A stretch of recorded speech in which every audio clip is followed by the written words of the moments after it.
l'égard des femmes, la CEDEF, et la Convention relative aux droits de l'enfant, à savoir la CIDE et la Charte africaine aux droits de l'homme et des peuples.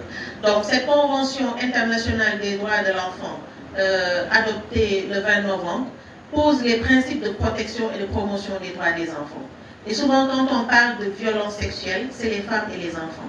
À travers l'expérience de nos boutiques de droit, c'est des petites filles de 9, 10 ans, 12 ans qui sont victimes de viol ou d'inceste, qui tombent en état de grossesse. Et c'est des victimes qui, au plan physiologique, mais aussi sur le plan mental ou sanitaire, ne sont pas prêtes à donner la vie. Parce qu'on dit qu'un enfant ne peut pas donner un autre enfant.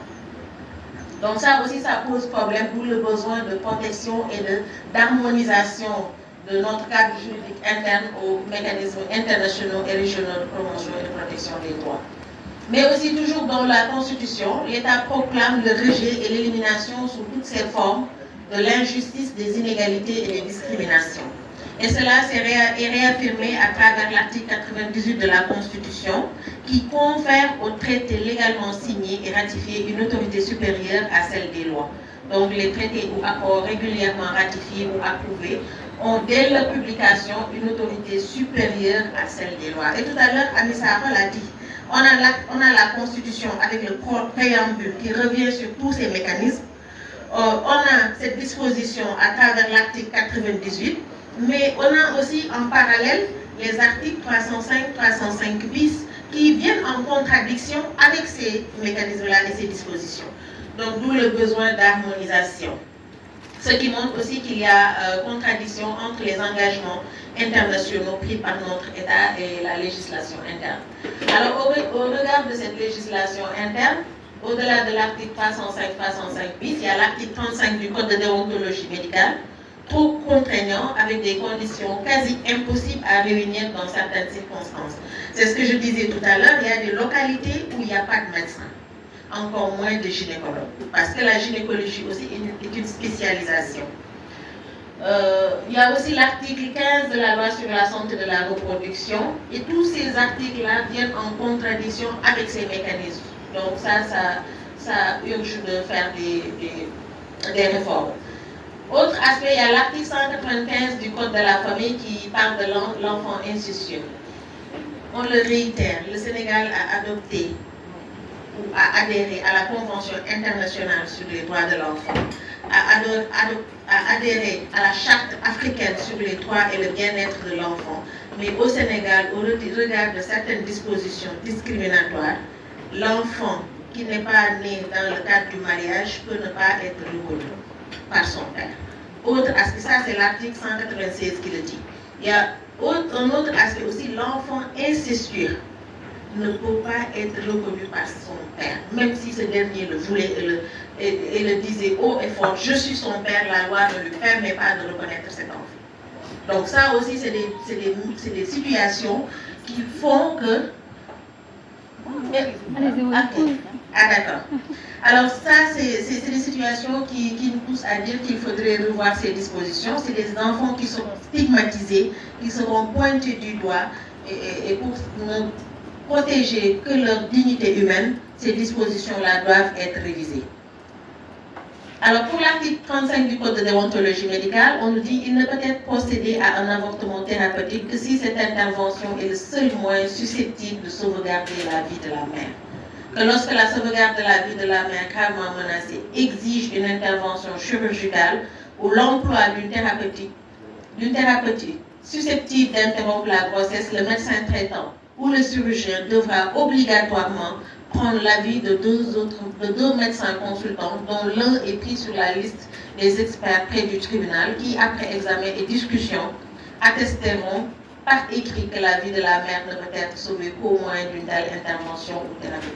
Donc ça aussi, est-ce que souvent ces conditions sont réunies au Sénégal pour accéder à l'avortement? Non, parce que la grossesse n'attend pas. Et souvent, les personnes concernées sont entre la vie et la mort. Donc c'est des situations qui poussent aujourd'hui le comité à maintenir ce plaidoyer pour qu'aujourd'hui qu'on puisse accéder à l'avortement médicalisé. L'article 15 nous dit l'interruption volontaire de grossesse est interdite sauf lorsqu'elle est autorisée par la loi. En aucun cas, elle ne saurait être considérée comme une méthode contraceptive. Et Amissa Sarr, tout à l'heure dans sa présentation, est revenu sur le fait que nous voulons que l'interdiction de l'avortement soit maintenue, mais en cas de viol et d'inceste, qu'on puisse autoriser ces victimes à, si elles le souhaitent, accéder à un avortement sécurisé. Alors, par rapport aux sanctions, je pense qu'on ne va pas s'apesantir. Amissa Sarr en a parlé tout à l'heure. L'article 305 nous dit que c'est des peines de... C'est des peines de 1 à 5 ans qui sont prévues et de 20 à 100 000 francs en cas de tentative qui compare aliments, breuvages, médicaments ou manœuvre ou tout autre moyen aura procuré ou tenté de procurer. Donc même la tentative est punissable. Pour l'article 305 bis sera puni d'un emprisonnement de 6 mois à 3 ans et d'une amende de 50 000 à 1 million ou de l'une de ces deux peines, quiconque, soit par discours proféré, réunion, vente, mise en vente, ou l'offre même non publique, ou par l'exposition, l'affichage, soit pour la publicité de médicaments ou prétendus tels, aura provoqué au délit d'avortement, alors même que cette provocation n'aura pas été suivie d'effet. Donc ça, c'est les dispositions de l'article 305 et 305 bis, assez contraignantes aujourd'hui pour les victimes de viol et d'inceste. Alors, pour le comité, ce qui est dit, c'est que dans un état de droit, l'État doit respecter ses engagements internationaux et sa constitution. L'obligation pour tout état de droit de respecter, promouvoir, réaliser, protéger les droits humains. Donc, quand on parle de respecter, c'est ne pas porter atteinte. Protéger, c'est sanctionner les atteintes. Promouvoir, c'est vulgariser et faire connaître. Réaliser, c'est prendre les mesures nécessaires, budgétaires, législatives, administratives. Amissa tout à l'heure a parlé du cadre juridique qui est mis en place, qui est composé d'avocats, de juristes et de magistrats, qui s'activent aujourd'hui pour faire des esquisses, des propositions, des drafts, pour aujourd'hui accompagner les sectoriels et l'État à travers ce plaidoyer-là. Donc, il y a aussi le fait qu'en termes d'avancée, même si on le dit toujours, il y a la loi criminalisant le viol et la pédophilie qui a été adoptée en 2020. Une loi qui aujourd'hui criminalise toutes les infractions liées au viol et à la pédophilie. Mais le constat, c'est qu'on commence à vouloir remettre en cause cette loi. Et je dis que remettre en cause la loi qui protège ces victimes de viol et inceste, ne pas accorder à ces victimes de viol et d'inceste l'accès à l'avortement médicalisé pose un véritable problème.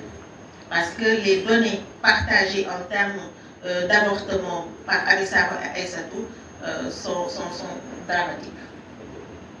Alors l'interdiction de l'avortement, je vais terminer par là, est une violation d'un droit fondamental et ce sont les femmes les plus démunies qui en souffrent. Parce que même s'il y a l'interdiction, il y en a qui ont les moyens et qui peuvent se le procurer. Ni vu ni connu. Mais qu'est-ce qui est fait pour celles qui n'ont pas les moyens? Pour celles qui n'ont pas les moyens au plan financier, mais en termes d'orientation. Donc c'est aussi un aspect à prendre en compte.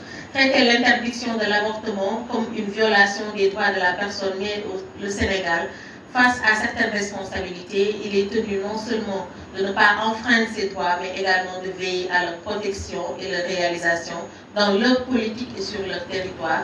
Non seulement les avortements clandestins tuent, mais ils altèrent aussi leur santé, souvent de façon irrémédiable. C'est ce que disait l'honorable député Moustapha Diakhaté avec le cercle de feu, c'est soit de la mort, la prison ou l'handicap à vie. Merci beaucoup.